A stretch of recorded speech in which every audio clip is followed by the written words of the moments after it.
তো বন্ধুরা আজকে চলে এসেছি একটা গুরুত্বপূর্ণ খবর নিয়ে। তোমরা হয়তো সবাই চেনো দীপ ভাইকে। দীপ ভাই সে সাইকেল নিয়ে কেদারনাথ যাত্রা করেছিল, আর এবারে বেরিয়ে পড়েছে আদিয়োগীর উদ্দেশ্যে তামিলনাড়ুর, যেখানে সে ডন্ডি কেটে কেটে গোটা রাস্তায় ডন্ডি কেটে কেটে আদিয়োগী যাত্রা করছে। তো ওখানে একটা বিপদ হয়ে গেছে। সে এখন বর্ধমান আরামবাগ রাস্তায় সে একটা রাত্রের অন্ধকারে কোথাও রেস্ট নিচ্ছিল, আর ওখানে গ্রামবাসীরা তার নামে একটা অভিযোগ তুলেছে। সেটা এখন সত্যি না মিথ্যা সেটা এখন ভালোভাবে বোঝা যাচ্ছে না, তবে আমার কাছে একটা ভিডিও শেয়ার হয়েছে। তো সেই ভিডিওটা দেখতে থাকো আর তোমরা বিচার করো কি দীপ ভাই এটা কী করলো, না এটা ভুল উদ্দেশ্যে এরকমভাবে ভিডিও বানিয়েছে, আমি এটা বুঝতেই পারছি না। তো তোমরা দেখতে থাকো। এই মুহূর্তে আছে সিহারা বাজার, যে নবনির্মিত যে সিহারা বাজার রামকৃষ্ণ সেবাশ্রম আশ্রম, সেখানে যেখানে মানুষের আবেগ নিয়ে দিনের পর দিন এই বর্ধমান আরামবাগ রোডে যেটা মানুষের আবেগ নিয়ে খেলা করা হচ্ছে, এই সেই দ্বীপ, যে দ্বীপ মানুষের আবেগ নিয়ে খেলছে, এমনই অভিযোগ উঠে আসছে বারবার। আর এই দ্বীপ প্রতিদিন একটি করে ভিডিও বানাচ্ছে এবং মানুষের আবেগ পাচ্ছে। সেই আবেগ পেতে পেতে আজকের যে দ্বীপের চরিত্র দেখুন।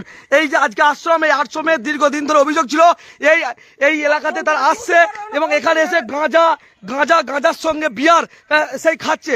এবং যদিও আজকে সেই ছবি আমরা এই মুহূর্তে আমরা দেখাচ্ছি, এখানকার কিছু স্থানীয় মানুষজন তাদেরকে ধরে এবং সেই ছবি আপনারা দেখছেন এই মুহূর্তে সিহারা বাজার রামকৃষ্ণ সেবাশ্রমের যে নবনির্মিত আশ্রম, সেই আশ্রমের মাঠের মধ্যখানে সেই ছবি দেখেছে। এই মুহূর্তে সেই ছবি দেখছেন সরাসরি কৃষক সেতু নিউজ বাংলার পর্দায়। আর এই সেই দীপ ভাই, যে দীপ ভাইকে সত্যি একটা আবেগ নিয়ে বাড়ি থেকে বেরিয়েছিল, মহাদেবের আবেগ নিয়ে খেলা করছে, সেই দীপ ভাইকে দেখছি। এই দীপ ভাইকে আমরা দেখছি এই মুহূর্তে আপনাদেরকে দেখাবো। এই মুহূর্তে আপনাদের দেখাবো বিয়ারের বোতল, তারা যেখানে বসেছিল সেই জায়গায় বিয়ারের বোতলের ছবি দেখছেন, সেই ছবি। আর এই মুহূর্তে সেই ছবি দেখছেন সরাসরি আমরা দেখাচ্ছি বহুদিন ধরে। আমরা প্রমাণটা চাই যে কি নেশা করছি আর কি কারণে হঠাৎ এসে আমাদেরকে এরকম ভাবে ব্যবহার। ভাই এত রাত্রিরে মাঠের মধ্যখানে কি করছো ভাই? এত রাত্রিরে রাস্তার মধ্যে থাকতে চাই, তবে মানুষ কেন এরকম বলবে আমরা সেটা জানতে চাই। আমাদের কাছে যেটুকু খবর আছে, উচালন পেরিয়ে গেছে। উচালন পেরিয়ে যাওয়ার পরও এই দ্বীপ, সেই দ্বীপ এবং একের পর এক যেই তাকে বলতে গেছে, প্রতিবাদ করেছে, তাদের সঙ্গে একের পর এক ভাবে অশ্লীল ব্যবহার করা হয়েছে তার এবং তার কর্মীদের। এবং সে দাবি করেছিল একটি গাড়ির তার টোটো নাকি তুলে নেওয়া হয়েছে, কোনো সংস্থা তার টোটো তুলে নিয়েছে এবং সেই টোটো তুলে নেওয়ার পর সে দাবি করেছিল একটি গাড়ির এক ভাই এই গাড়িটি তাদেরকে নাকি দিয়েছে, সেটাও দাবি করা হচ্ছে। সেটা তার নিতান্তই ব্যক্তিগত ব্যাপার, সে বিষয়ে আমরা আসছি না। কিন্তু মানুষের আবেগ নিয়ে যারা খেলছে, এই যে দিনের পর দিন ডন্ডিঘাটার নাম করে দিনের পর দিন এই আশ্রম এখনো প্রতিষ্ঠিত হয়নি।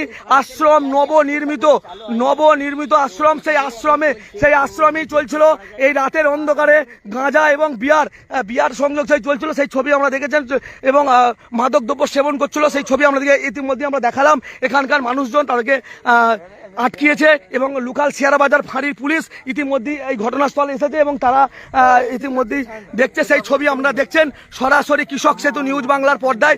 এই মুহূর্তে দেখছেন সেই দ্বীপ, যেই দ্বীপ মানুষের আবেগ নিয়ে খেলছিল, সেই দ্বীপের ছবি। এই যে ভাই, দ্বীপের সঙ্গে যে ভাই প্রথম দিন থেকে ছিল, সেই ভাইয়েরও ছবিটা একবার দেখাচ্ছি। যে এই ভাই যে হচ্ছে ইতিমধ্যেই কয়েকজনের উপর চড়াও হয়েছে যারা ভালো বলছে, সেই ছবি দেখছেন আমাদের কাছে এই মুহূর্তে ছবি আমরা দেখিয়েছি।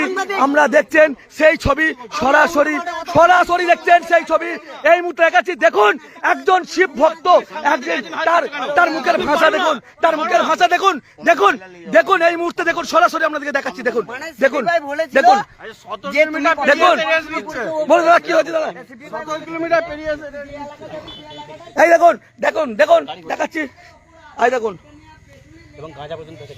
দেখুন গাড়িতে গাঁজা তো আছি, সঙ্গে বিয়ারের বোতল আমরা দেখালাম। এই আশ্রমটি এখানকার আবেগ দিয়ে এখানকার মানুষজন তৈরি করছে এবং সেই আবেগ নিয়ে খেলা করছে এই দ্বীপ ভাই। সেই আবেগ নিয়ে খেলা করছে, সেই ছবি দেখছে। তো দীপদা যদি এটা সত্যি এরকম কিছু কাজ করে থাকে, সত্যি এটা কিন্তু লজ্জাজনক। এত মানুষের ভালোবাসা পাচ্ছো, এত কিছু কেন বন্ধুরা এরকমটা হয়ে গেল দীপদার জন্য? অবশ্যই দীপদা এখান থেকে বেরিয়ে আসুক, আবার সে যেরকম যাত্রা করছিল ওরকমভাবে যাত্রা করো।